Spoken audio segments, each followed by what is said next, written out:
Mister S मुफारे की नई company के बारे में अभी तक कोई खास जानकारी नहीं आया है। यहाँ तक कि मिस्टर एस मुफारे ने अपने नए कंपनी के नाम को भी शेयर नहीं किया है। इसके बारे में उन्होंने कहा है कि वे अपने नए कंपनी की जानकारी तब तक सीक्रेट रखना चाहते हैं जब तक कि कोर्ट का फैसला सामने नहीं आ जाता है।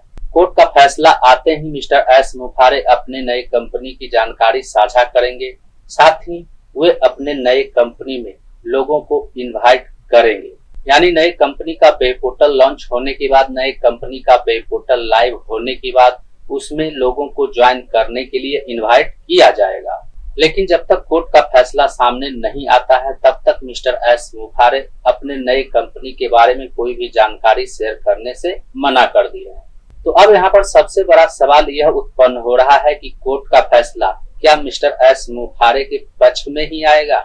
कोर्ट का फैसला तो मिस्टर एस मुफारे के खिलाफ भी आ सकता है। और यदि कोर्ट का फैसला मिस्टर एस मुफारे के खिलाफ आता है तो उस नए कंपनी का क्या होगा?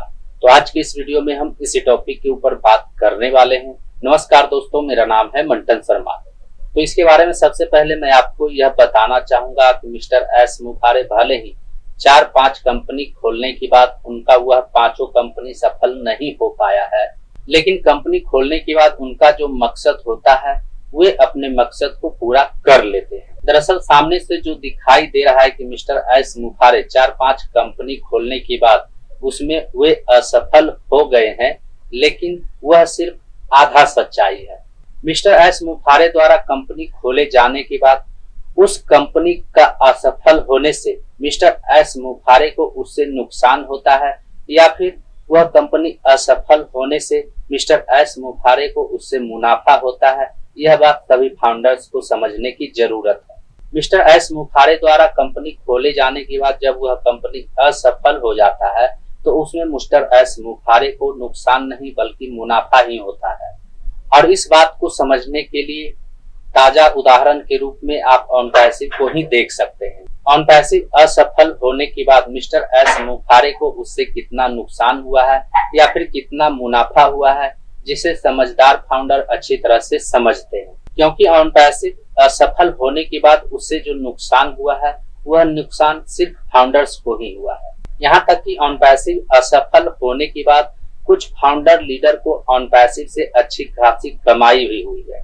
तो इसे आप समझ सकते हैं कि ऑनपैसिव असफल होने के बाद जब फाउंडर लीडर को कमाई हुई है, अच्छी खासी कमाई हुई है, तो मिस्टर एस मुफारे को ऑनपैसिव असफल होने के बाद कितनी कमाई हुई होगी, जो कि ऑनपैसिव के सीईओ है। और ऑनपैसिव की तरह ही मिस्टर एस मुफारे पहले भी 3-4 कंपनी और बना चुके हैं और उसमें भी मिस्टर एस मुफारे को असफलता मिली है।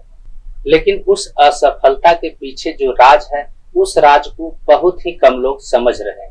और जो लोग इस राज को समझ चुके हैं वे लोग मिस्टर एस मुफारे को भी समझ गए हैं। बाकी आप खुद समझदार हैं। इस वीडियो में दी गई जानकारी को आप अच्छी तरह से समझ गए होंगे।